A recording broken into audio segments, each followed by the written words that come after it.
जय श्री कृष्णा। राधे राधे। मार्गशीर्ष महात्म्य अध्याय 9 और 10 की कथा सुनेंगे आज। सर्वप्रथम भगवान का स्मरण करते हुए सभी बोलिए ओम नमो नारायणाय, ओम नमो नारायणाय। ब्रह्मा जी श्री विष्णु भगवान से बोले, हे देव, हे प्रभु, मुझसे नैवेद्य की विधि बतलाने की आप कृपा करें। नैवेद्य में अन्न कितने प्रकार के होने चाहिए और संपूर्ण व्यंजन कितने प्रकार के होने चाहिए। यह सुनकर श्री विष्णु भगवान ब्रह्मा जी से बोले, हे वत्स, तुम्हारा यह प्रश्न मुझे अत्यंत प्रसन्न करने वाला है।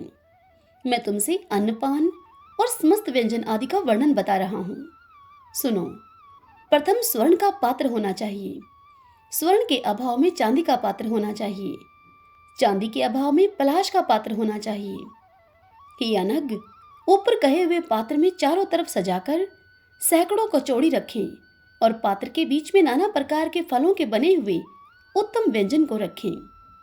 चंद्रमा के समान प्रकाशमान शर्करा से युक्त खीर को और श्वेत कमल के समान पका हुआ चावल को तथा कांच के समान प्रभा वाले मूंग को पात्र में रखकर देवें। नाना प्रकार के व्यंजनों से पात्र में 3 पंक्ति बनाकर सजाएं और नींबू का रस, चंद्रक फल, मूल के टुकड़े को मिलाकर रखें। मेरे भोजन के सामान में सैकड़ों प्रकार की चटनी सहित पदार्थ को बनावे और किशमिश मिला हुआ आम का रस, मिर्च, पीपर, अदरक, इलायची, चंद्रक को हाथ से मलकर चटनी, कड़ी आदि पदार्थ सैकड़ों प्रकार के मेरे भोजन में कहे हुए तैयार करके रखें और सैकड़ों कचौड़ी से पात्र को पूर्ण करें और नाना प्रकार के सुगंधित पुष्पों से पात्र को पूर्ण करें। हे ब्राह्मण, ये सब मुझको मार्गशीर्ष मास में अत्यधिक प्रिय हैं। पके हुए दूध में मिश्री डालकर बिंदु युक्त एक समान गोलाकार में मंडप बनावें। दूध पकाने से शहद के समान रंग का हो जाए तो उस दूध को भोजन में रखें। हे वत्स, स्वर्ण के रंग की कचौड़ी की परत हो। सुवासित घी को मेरे भोजन में प्रेम से देवें और चंद्रमा के समान उज्जवल पूरी, इमरती, जलेबी, मालपुआ तथा दूध के बने हुए अनेक प्रकार के व्यंजन, पेड़ा, कलाकंद आदि पदार्थ बनावें। मणि, सूतफेनी, मालती फूल आदि काशी फल, उड़द के बने हुए पापड़, बड़े आदि पदार्थ और मेरे इस मार्गशीर्ष मास में 9 प्रकार के बड़े बनावे। 2 प्रकार के जाति फल, मारीच आदि लवण के अति शुद्ध तेल के कुमकुम के समान कांति वाले और देखने में दुर्जन के समान रखें। दही, दूध, सौंठ, आम, किशमिश, ईख के रस के बने हुए पदार्थ, कुछ जीरा जल व मिश्री डालकर व्यंजन बनावे। 4 तरह के और अन्य प्रकार के रसों से युक्त 9 तरह के व्यंजन बनावे। वज्रप्रभा, अणुकणिका, 4 बीज, उत्तम खारीक, नारियल के टुकड़े, सैकड़ों लौंग से युक्त घी, दूध, मिश्री आदि सबको कढ़ाई में भूनकर बनाए हुए पदार्थ, खिचड़ी, पराकी, चंद्रपोलिका और 4 बीज के बने हुए लड्डू, मिश्री दूध के बने हुए, नारियल फल के बने हुए और गोंद के बने हुए मिष्ठान, बादाम, तिल, छुआरा, मोदक के बने हुए व्यंजन मेरे लिए बनावे।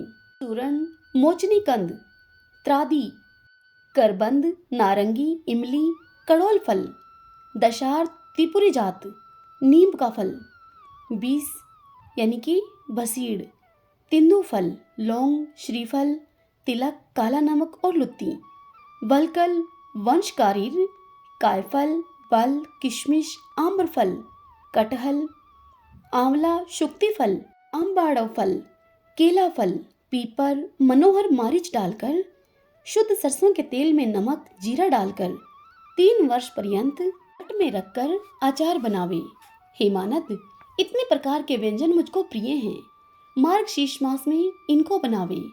जिसको इस प्रकार के भोजन देने का यदि सामर्थ्य न हो तो उस मनुष्य को क्या करना चाहिए, वह तुम मुझसे संक्षेप में सुनो।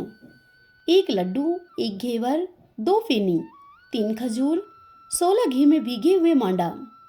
8 बड़े भोजन के लिए देने वाला नरक को नहीं देखता है। 2 सेर दूध, 16 पल चंद्रमा के समान स्वच्छ खांड, 1 पल वर्त, 1 पल शहद, 2 अर्क मरीच, आधा पल सौंठ अथवा चारों वस्तु आधा आधा पल लेवे और फिर उनको स्त्री कोमल हाथों से धीरे धीरे पीसे और साफ वस्त्र में छानकर कपूर की धूल से वासित पात्र में रखकर मुझे अर्पण कर दे। जो भी मनुष्य इस प्रकार यह सुंदर रस वाली वस्तु बनाता है और मुझे अर्पण करता है, उस मनुष्य की समस्त कामनाओं को मैं पूरी करता हूँ। हरि ओम तत्सत। ओम नमो नारायण। ओम नमो नारायण। ब्रह्मा जी श्री विष्णु भगवान से बोले, हे तात, नैवेद्य अर्पण करने के बाद मनुष्य को क्या करना चाहिए? हे प्रभु, आपके इस मार्गशीर्ष मास में मनुष्य को क्या क्या करना चाहिए, वह आप सब कृपा करके मुझे बतलाएं।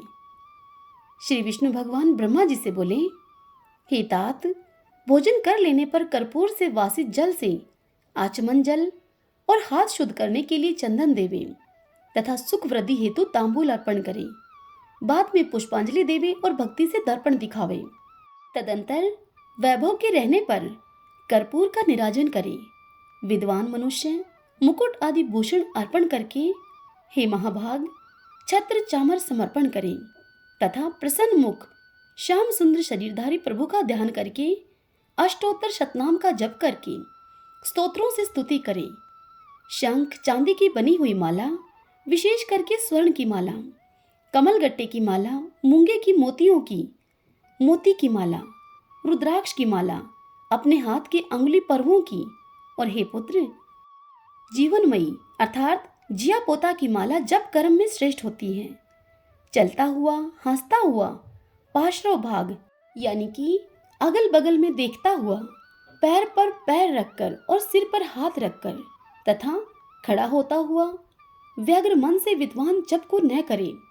जप व्रत होम पूजन आदि कार्यों में मौन रहे। घर में जप का 1 गुना, गौशाला में 10 गुना, नदी के किनारे पर 100 गुना, अग्निहोत्रशाला में 1000 गुना और तीर्थ आदि में 1000 गुना तथा मेरे समीप अनंत गुना फल मिलता है। जो मनुष्य मार्गशीर्ष मास में इस प्रकार जप आदि करके प्रदक्षिणा करता है, उसको पद पद पर सप्त द्वीपों के सहित पृथ्वी के दान का पुण्य मिलता है। और सहस्त्र नाम का अथवा केवल नाम को ही पढ़ता हुआ प्रदक्षिणा करता है, भक्ति से सर्वदा की गई एक प्रदक्षिणा कई पापों को नष्ट कर देती है और सप्त द्वीपों के सहित पृथ्वी की प्रदक्षिणा भी उससे हो जाती है। मेरी 3 प्रदक्षिणा करने से 7 दिन के पापों का नाश हो जाता है और 10 दिन के दैहिक पापों का उसी समय नाश हो जाता है। जो भक्ति से मेरी 21 प्रदक्षिणा करता है तो उसके भ्रूण हत्या आदि पापों का उसी क्षण नाश हो जाता है। जो भक्ति से अष्टोत्तर शतनाम की प्रदक्षिणा करता है, वह मनुष्य श्रेष्ठ दक्षिणा के सहित समस्त यज्ञों के करने का पूर्ण फल प्राप्त करता है और उतनी ही बार प्रदक्षिणा के फल का भागी होता है। माता की प्रदक्षिणा, पृथ्वी की प्रदक्षिणा और शालिग्राम की प्रदक्षिणा, ये तीनों समान फल के देने वाले कहे गए हैं तथा मार्गशीर्ष मास में एक दंडवत प्रणाम और 7 प्रदक्षिणा, ये दोनों एक समान नहीं हैं, किंतु प्रदक्षिणा से दंडवत प्रणाम करना श्रेष्ठ कहा गया है। जो प्राणी सर्वदा प्रदक्षिणा के साथ साथ मुझको दंडवत प्रणाम करता है, विशेष करके मार्गशीर्ष मास आने पर जो मनुष्य दंडवत प्रणाम करता है, वह मनुष्य कल्प वर्ष पर्यंत स्वर्गलोक में जाकर वास करता है। हे तात, एक कल्प के बाद वह चक्रवर्ती राजा होता है, दीर्घायु, धनवान, सुख भोग करने वाला, दानवान और धर्मात्मा होता है तथा सहस्त्र नाम के पाठ करने से मन वचन कर्म से किए गए पापों का नाश हो जाता है। हे सूत, अब बहुत कहने से क्या होगा, गुप्त बात को कहूंगा अब मैं, तुम उसे सुनो। मुझको दामोदर नाम के कहने से अतुल प्रीति होती है, क्योंकि मेरी माता यशोदा ने यह मेरा दामोदर नाम गुण अर्थात रस्सी तथा दया आदि गुण संबंधी रखा है। जिस समय मैंने गोकुल में दही का पात्र फोड़ा था, उस समय मेरी माता यशोदा ने मुझको ऊखल में मजबूत रस्सी से बांधा था। उस समय से मेरा यह दामोदर नाम प्रसिद्ध हुआ है। जो प्राणी पवित्र तथा समाहित चित होकर नमो दामोदराय इस मंत्र का प्रतिदिन सूर्योदय के होने पर 3000 जप करता है, जब तक 3.5 लाख जप पूर्ण न होवे तब तक बराबर जप करता है। बाद में बुद्धिमानी से जप का उद्यापन करे और दशांश हवन करे। दशांश हवन के पश्चात ब्राह्मण को भोजन करावे। जो इस मंत्र का इस तरह से भक्ति से जप करता है, उसके लिए मैं वांछित धन धान्य स्त्री, पुत्र और भी जो वस्तु उसे अभिष्ट होती है, वह वस्तु उसे मैं देता हूँ। हे महामते, मैंने मन वचन कर्म से सत्य कहा है, तुम मेरे वचन को विश्वास करो। हे पुत्र, यह मंत्रों का राजा है, मैंने कृपा कर तुमसे यह कहा है। हे पुत्र, तमोदराय नमः, इस मंत्र राज को पढ़ता हुआ मेरी नित्य प्रदक्षिणा करें। और हे पुत्र, अष्टांग सहित दंडवत मुझे प्रणाम करें। दोनों पैर, दोनों हाथ, दोनों घुटना, छाती, सिर और मन, वचन तथा दृष्टि से किया हुआ प्रणाम साष्टांग प्रणाम कहा जाता है। मेरे दोनों चरणों पर परस्पर दोनों हाथ और अपना सिर रखकर, अर्थात दाहिने हाथ से दाहिना चरण और बाएं हाथ से बायां चरण स्पर्श करता हुआ अपने सिर को मेरे चरणों में रखे और यह कहे कि हे ईश्वर, संसार सागर के मृत्यु रूपी ग्रह से भयभीत और आपके शरणागत मेरी रक्षा करें। तदंतर मुझसे प्राप्त आशीर्वाद को सादर सिर से ग्रहण करके, हे वत्स, मेरे पूजन के पुतरियार्थ मंत्रहीन इत्यादि वक्ष्यमाण मंत्र को कहे कि हे जनार्दन, मंत्रहीन, क्रियाहीन, भक्तिहीन होकर जो मैंने आपका पूजन किया है, हे देव, वह मेरा पूजन परिपूर्ण फलदायक होवे। तत्पश्चात वह मनुष्य मार्गशीर्ष मास में मृदंग बजाकर पर्णव का गान करता हुआ मेरे सामने नृत्य करे, तो यह नृत्य मनुष्यों को पुण्यप्रद होता है। हे चतुरावकात्र, चार मुख वाले, सर्वदा मेरे पूजन के समय गान, वाद, नृत्य और पुस्तक पाठ करना मुझको प्रिय है। हे पुत्र, गीत, वाद, नृत्य के अभाव में मेरा सहस्त्र नाम, सतवराज, गजेंद्र मोक्ष, अनुस्मृति और श्रीमद् भगवद गीता, ये 5 प्रकार से मेरी स्तुति करें। हे महाभाग, ये 5 स्तोत्र मुझको अत्यंत प्रिय हैं। जो शालिग्राम के चरणोदक का पान करता है, उस मनुष्य को हजारों पंचगव्य पान करने की क्या जरूरत है, अर्थात निष्फल है। जो शालिग्राम शिला का जल एक बूंद पान करता है, वह पुनः माता के स्तन का दूध पान नहीं करता है, किंतु वह मनुष्य मुक्ति का भागी हो जाता है। जो शालिग्राम शिला का जल पान करते हैं और जिनके सिर पर वह चरण जल पड़ता है, उन मनुष्यों को जनना सोच और मरना सोच होने पर असोच नहीं लगता है।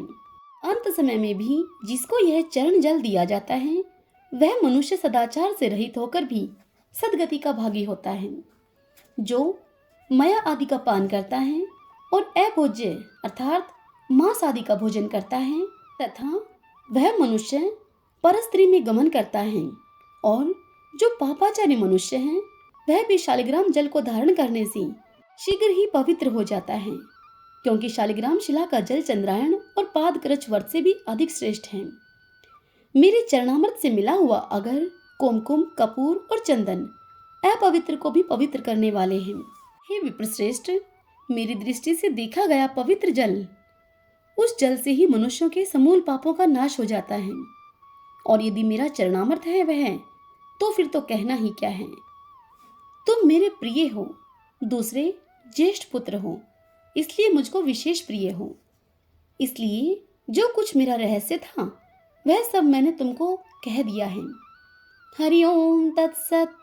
ओम नमो नारायण। ओम नमो नारायण।